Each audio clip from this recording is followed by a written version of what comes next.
안녕하세요, 콜럼볼입니다. 이 소설에서 가장 많은 사람의 인생을 망친 인물이 있습니다. 그런데 그 사람이 가장 많은 사람을 구원했습니다.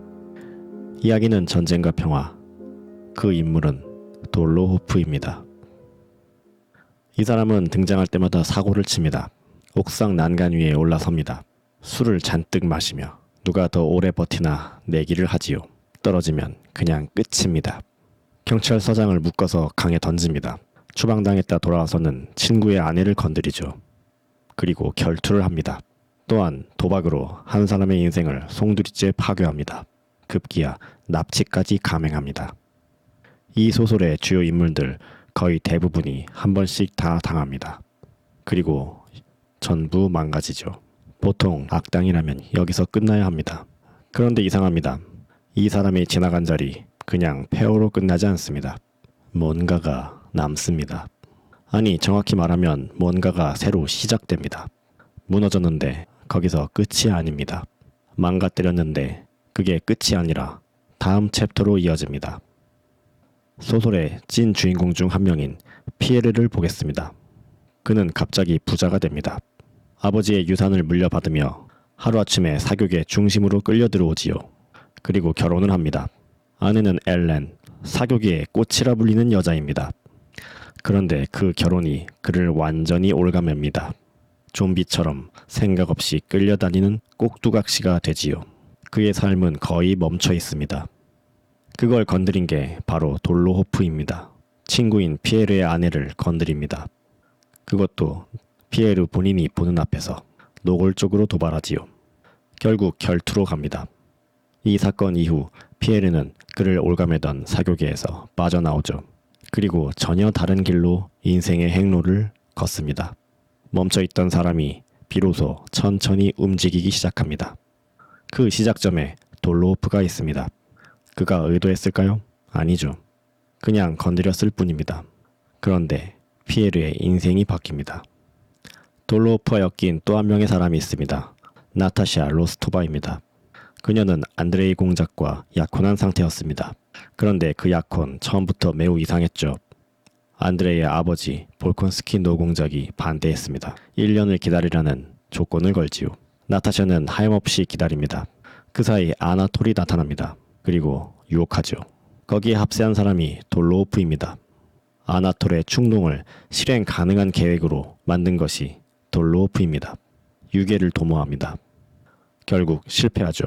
하지만 그 실패가 드러나며 나타샤와 안드레이의 약혼은 파탄에 이르게 됩니다. 이번에 돌로호프는 주동이 아니었습니다. 그런데도 이 사건이 실제로 일어날 수 있었던 것은 돌로호프가 실행을 맡았기 때문입니다. 그것만으로도 나타샤의 삶은 돌이킬 수 없는 방향으로 꺾입니다. 지지부진했던 약혼이라는 관계에서 벗어나 다른 삶으로 이동합니다. 이번에도 돌로호프가 그 이동의 중심에 서 있습니다. 그뿐만이 아닙니다.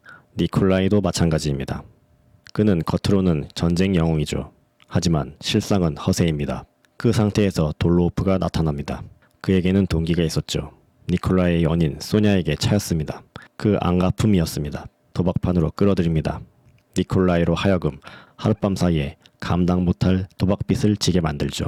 그리고 무너뜨립니다. 그 다음이 중요합니다. 멘탈이 붕괴된 니콜라이는 처음으로 현실을 마주합니다. 철없던 귀공자인 자기 스스로의 모습을 바라보죠. 무너진 자리에서 처음으로 현실이 시작됩니다. 이제 비로소 보입니다. 돌로호프, 이 사람의 행동은 전부 사적이고 매우 충동적입니다. 자신의 욕망에 충실하죠. 그런데 결과는 항상 동일한 구조로 수렴합니다. 바로 정체된 것을 부수고 서사를 다음 단계로 이동시킵니다. 그는 단순히 망가뜨리는 게 아닙니다. 하나의 기능을 수행하죠. 멈춰있던 서사를 다시 작동시키는 장치입니다. 그가 지나간 자리 아무도 이전으로 돌아가지 않습니다. 피에르도 나타샤도 니콜라이도 그 변화가 좋았는지는 중요하지 않습니다. 움직였다는 것, 그것이 바로 이 소설에서의 구원입니다. 이러한 존재 익숙합니다. 메피스토펠레스, 그 역시 흔들고 유혹하고 무너뜨립니다. 하지만 차이가 있죠. 메피스토는 알고 움직입니다. 돌로우프는 의식하지 않고 폭주합니다.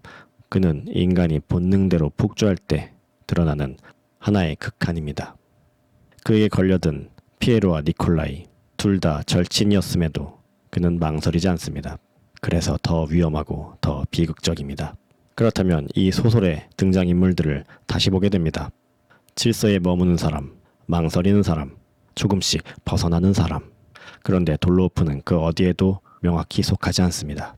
그는 자신의 욕망대로만 움직일 뿐이죠. 그 움직임이 사람들을 돌아갈 수 없는 변화로 내몹니다. 그 순간에는 파괴처럼 보일 뿐입니다. 찰나에는 악처럼 보였던 것이 돌이키면 어떤 변화로 여겨집니다. 그래서 질문이 남습니다. 우리를 망가뜨린 것들을 악이라고만 말할 수 있을까요?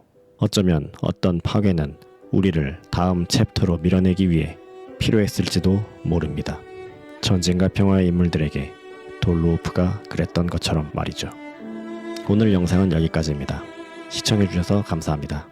다음에 다른 테마로 찾아뵙도록 하겠습니다. 감사합니다.